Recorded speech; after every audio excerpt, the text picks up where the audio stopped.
ça vous a amusé d'entendre que Prime Nyamoya prétend que vous n'êtes pas l'auteur du livre que vous avez écrit? Effectivement, j'ai beaucoup ri. Si je le trouvais à ma présence, je lui offrirais à boire, tellement il m'a amusé.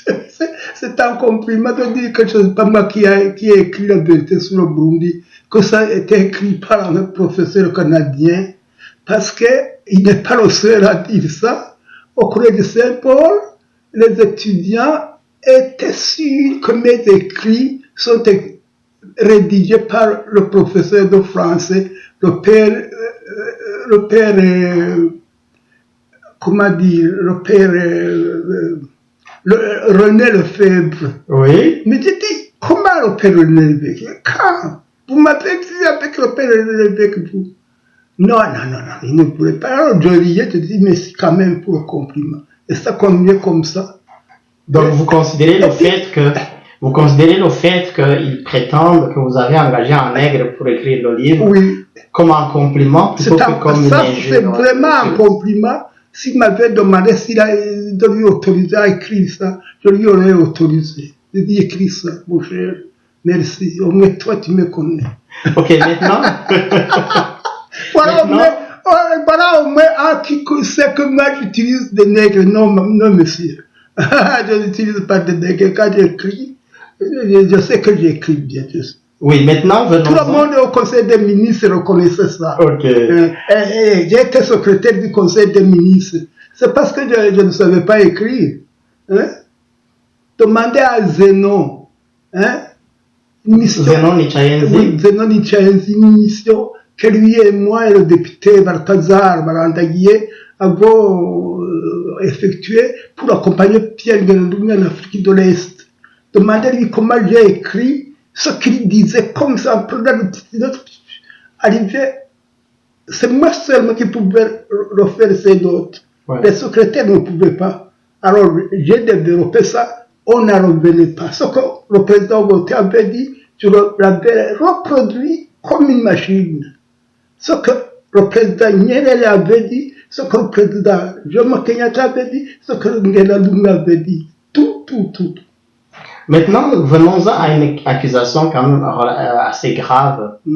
Il prétend que vous étiez un espion au service de la tutelle belge avec comme mission de détruire le parti UPRONA. Vous avez créé le premier parti politique du Burundi. Dites-moi comment ce parti en est venu à être dissous au sein du parti UPRONA. Et dites-moi quel a été votre rôle au sein du parti UPRONA. Non, ça c'est évidemment ce qu'il a écrit, c'est moins drôle, parce que il faut que le MSL Lumumba a obtenu l'indépendance au Congo, le CREA Kachamura, le PCA, Parti Socialiste Africain,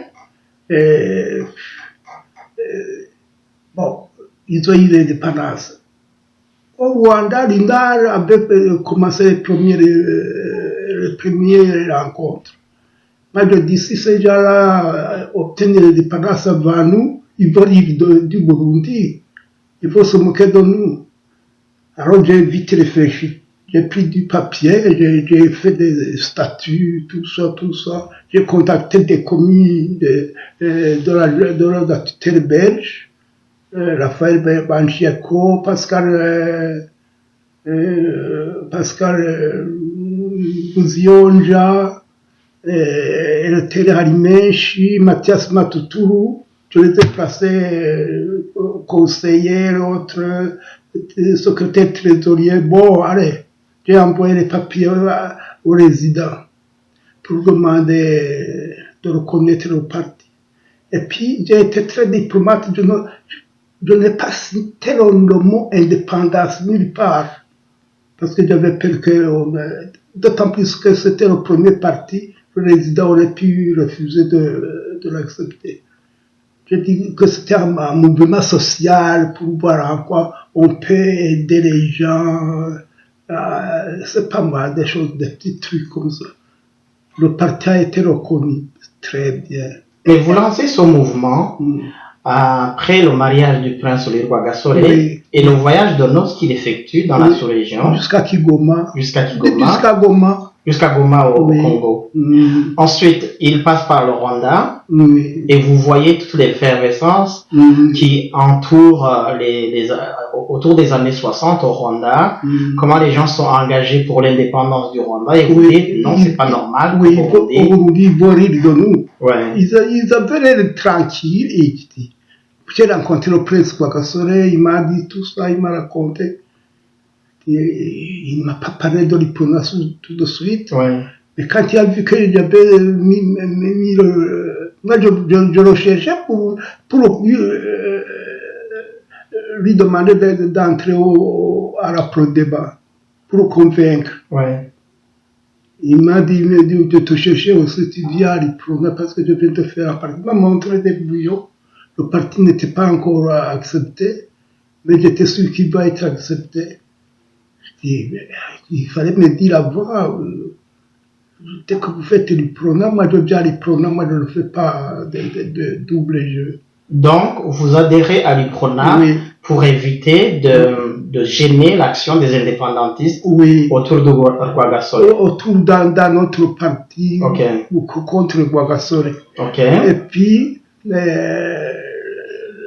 comment dire, le prince Rwagasore, je le connaissais depuis qu'il avait 12 ans. Quels sont les liens familiaux qui vous unissent? Sa tante Angela était mariée par mon père. C'était la femme de mon père. Le roi venait voir Angela chez nous, il venait nous visiter. C'était pas facile d'avoir le roi Mamoussa en visite, c'est pas tout le monde qui avait le roi chez lui.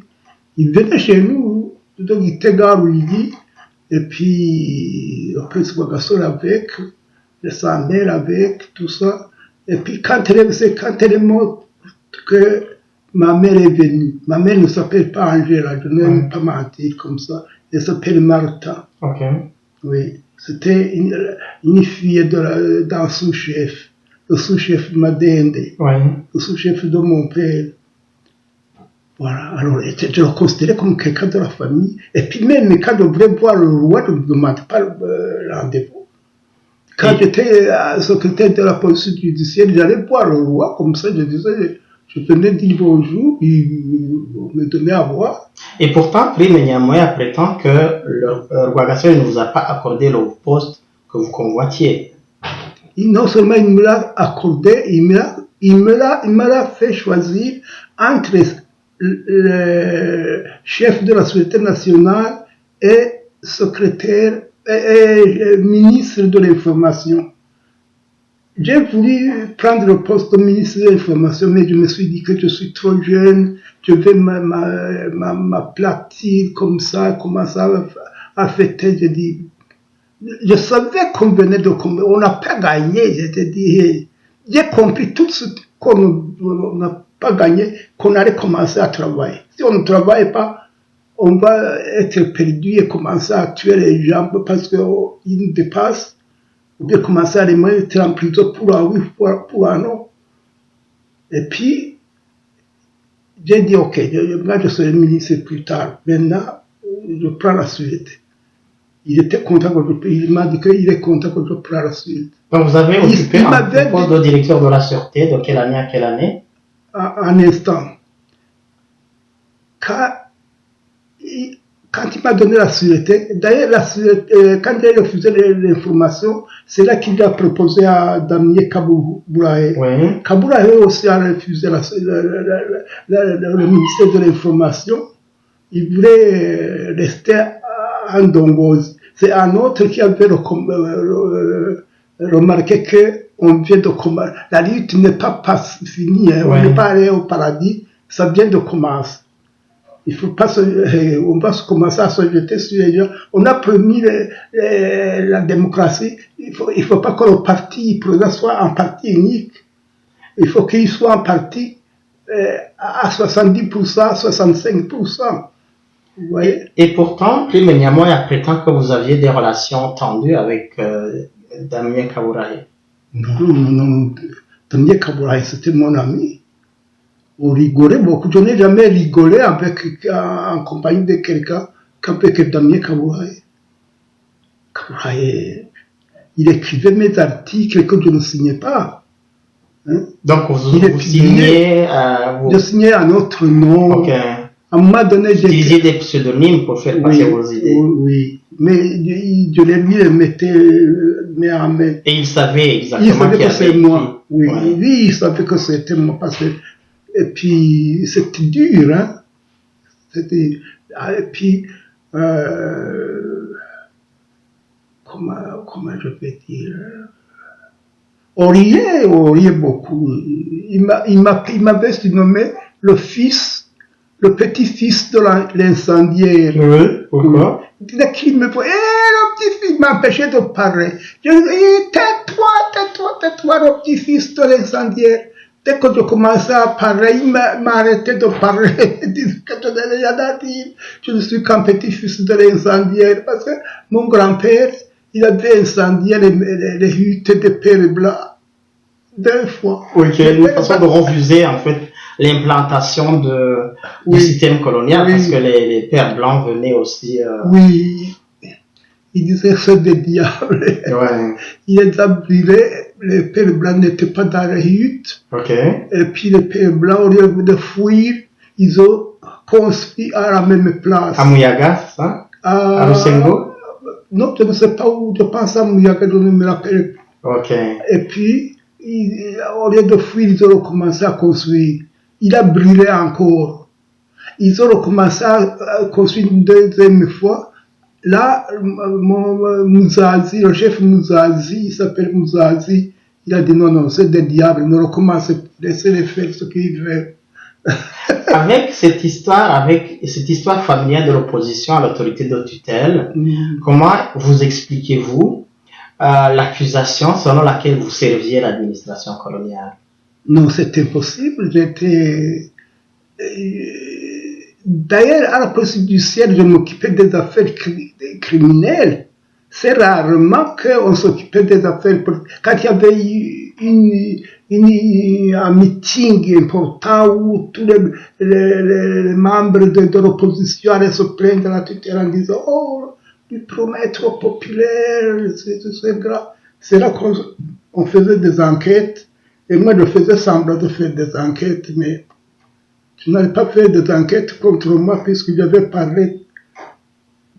Une fois, j'avais prononcé un discours que j'avais écrit, très dur celui-là. Alors, l'inspecteur judiciaire avait trouvé les stenciles, comment dire, oui, les stenciles. Ouais. Oui, il avait trouvé les stenciles. Il a dit, bon, il m'avait dit, je vais faire traduire ça par quelqu'un en qui nous avons confiance. Et si tu as mal parlé, tu vas payer très cher. J'ai dit, ok. Ah, j'avais peur. Ah. Mais il y a eu la présence d'esprit de penser que celui en qui ils ont confiance, ça doit être un Gendandoume. Gendandoume était au bureau numéro 3 ou 4. 3. Moi, j'étais au bureau numéro 13. Ça, c'était à Gitega. À l'époque. Ouais. Oui. L'administrateur Pierre Gendandoume était au numéro 3. Je suis allé le voir. Très sage. Je me dis,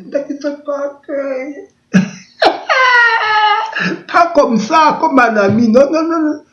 J'avais peur qu'il va me faire tuer. Si j'avais traduit, c'était fini. J'avais dit, Ubuzungu.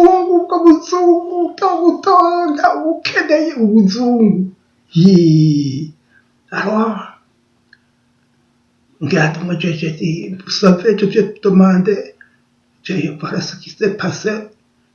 J'ai oublié, on a pris mes sites. Donc, si vous voyez, ils ont dit qu'ils vont demander à quelqu'un qui ils ont confiance. Je pense que ça doit être vous. S'il te plaît, non, il ne faut pas traduire cette affaire, c'est grave. Il a ri, il m'a dit oui, c'est effectivement à moi qu'ils ont demandé, j'ai les papiers. J'ai dit, s'il te plaît, il faut me mettre en prison. Il a dit, ok, je vais traduire mal. Mais c'est trop me demander, au cas où il est demandé à un autre qui traduirait pour vrai. Si tu me... Maintenant, commencer à prononcer des discours sans papier. Si vous écrivez encore un discours sur papier, La prochaine fois, si on me demande de traduire, je vais bien traduire, et même très bien. Oui. J'ai dit, ok. Donc, il vous a protégé, Oui. mais vous saviez déjà qu'il était favorable à l'UPRONA. Oui, évidemment. Je savais qu'il était un ami de Rwagasore. Okay. Sinon, je n'avais pas pu lui demander un service pareil.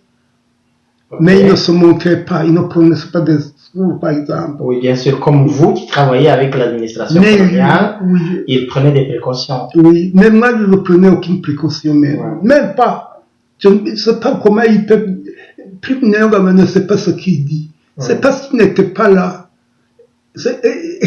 Moi, je ne prenais aucune précaution, je m'en foutais si on me mettait dehors de la police judiciaire. Mon père avait encore beaucoup de centaines de vaches. Qu'est-ce qu'ils allaient me faire? À l'époque, Albin Yamoya, qu'est-ce qu'il faisait? Quel était son rôle? Il était assistant vétérinaire à Muyinga. Il avait une petite maison de rien du tout entre Karuzi et Muyinga. Il dépendait de la province de Muyinga. Et puis, il n'était pas au comité central, il était chargé de la province de Muyinga. Il était président de la province de Muyinga. Tandis que moi, je travaillais directement avec les Rwagasore, les Bantin, Bamina, tu comprends? Bamina, Mirele Kano. Quand j'allais à Bujumbura, d'ailleurs, je logeais chez Mirele Kano. Quelles sont les tâches que le prince Rwagasore vous a confiées qui prouvent que vous étiez loyal envers le parti UPRONA? Quand il m'a choisi, quand j'ai choisi la sûreté, il m'a demandé d'aller fermer le compte bancaire, son compte bancaire, de l'argent que Nyerere lui a envoyé à Kigoma. Je suis allé avec un chauffeur, on a roulé vite. Et puis, au retour, j'ai rencontré Léon. C'était 100 000, exactement 100 000 Chiliens. 100 000 Chiliens. Dans une valise, au retour, j'ai rencontré quelque part Léon Denza, parce que Rwagasore était monté à Gitega. C'était son beau-frère. Léon Denza est marié à Regina, la fille du Mwami Mwambutsakat. Et puis, Rwagasore est à Gitega. Je lui ai apporté quelque chose. Il a dit, donne-moi, je vais à Gitega maintenant, je vais à Gitega. Et puis j'étais fatigué, j'avais envie de rester à Bujumbura. Je dis, mais prends. Je pensais qu'il n'avait pas voulu l'argent, puis c'était son beau-frère. Je lui ai dit, prends ça et donne-lui. Il est parti avec. Et puis, à part ça, et puis il m'avait demandé que j'aille voir ma mère. Il voit bien qu'on doit commencer à travailler tout de suite là. Et il me dit d'aller voir ma mère. Il faut aller voir ma mère parce que ma mère se souciait beaucoup de moi. Ça faisait longtemps que j'étais parti. C'est ainsi que j'ai été étonné qu'un parti comme le parti UPRONA, aussi important, n'avait pas un service de sécurité de l'UPRONA même. Quand il a dit, allez voir ta mère, elle nous a presque tués, et demandé après toi tout le temps. Bon, j'ai dit, sinon je ne vais pas voir ma mère, ils vont dire que je suis méchant, ok, on va aller voir sa mère. Si, je suis allé voir ma mère. 2 jours après, les gardiens de vaches sont rentrés le soir, ils ont dit, Rwagasore vient d'être tué. Il n'a pas eu le temps de me confier des missions. Sauf que pendant la lutte pour l'UPRONA, il aimait que je l'accompagne souvent. Une fois, par exemple, il y avait un procès très grave à Kigali. Le chef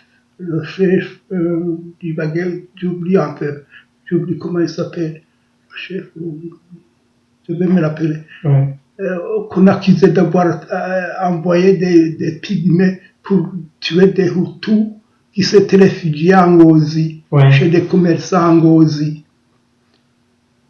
Eh bien, il y avait un avocat international, Maître Jules Chaumet. Tout le monde était, Maître Jules Chaumet, il va venir. Il était dans les journaux belges, partout, les gens le connaissaient.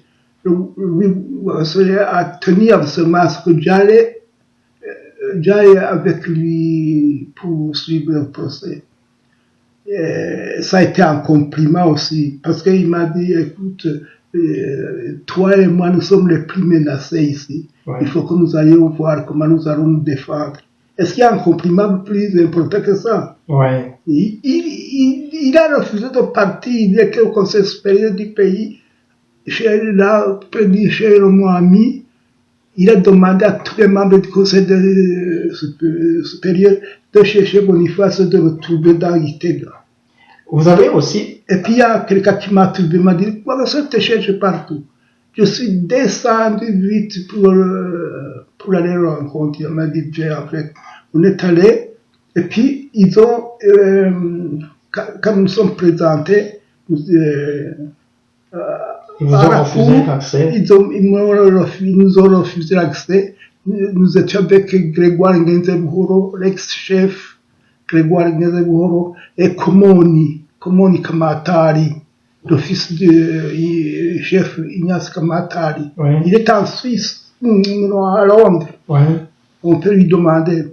Alors nous sommes présentés, on nous a chassés, ils ont dit que c'était à huis clos.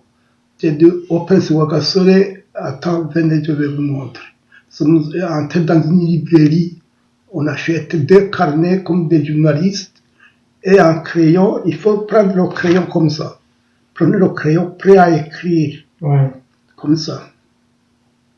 Et vous ouvrez à la 3e page, pour faire semblant que les autres pages sont déjà pleines. On s'est présenté, nous ont laissé entrer. Vous êtes entré comme journaliste. Wagasore, tu comprends, il a vu que je suis vraiment un vrai Tintin. Alors, tu vois, c'est l'une des petites raisons comme ça qui faisait qu'il avait envie de me donner la suite. Il y avait aussi des missions qui vous étaient confiées au Congo. Au Congo. Je suis au retour, il y avait des tracts que nous avions jetés partout. Et puis, le parti UNAR a imprimé d'autres tracts pour nous à Butare. Nous sommes allés en retard. Quand c'était fini à Gitega, je suis allé stenciler d'autres tracts dans le cabinet du roi Mohamed Sakanda. Alors que je n'avais pas le droit dans ce cabinet-là. Quelqu'un m'a accusé et le résident conseiller du Moami, il est venu en personne dans la chambre où j'étais, dans le bureau où j'étais, et il m'a dit, donnez-moi ces papiers. La résidence me téléphone pour me dire que tu me donnes ces papiers. J'ai senti que je n'avais rien à perdre, que de toute façon, c'est fini, je vais aller en prison. J'ai dit, j'aurais insulté, j'ai dit, va-t'en, non, vraiment comment rien. Allez, sors d'ici. Tu n'auras pas mes papiers, tu auras, le soir, je vais les jeter, tu iras les ramasser avec tout le monde demain. Il a pensé que j'étais devenu fou, il est sorti. J'en ai profité, j'ai dit au planton, mettez les tracts dans la voiture de Mwakwanke. Et pour vite, dans la voiture en arrière, il a pris tout, compris les stencils, il a mis là-bas. Et puis j'ai marché doucement jusqu'à chez Mwakwanke où il était en train de parler. J'ai dit, viens avec moi, c'est très grave. Il m'a suivi, conduit vers le centre-ville. Et puis il y avait le chef de Moiro, j'oublie comment il s'appelle aussi. Il dit, hey, Mwakwanke, attends-moi, viens avec toi.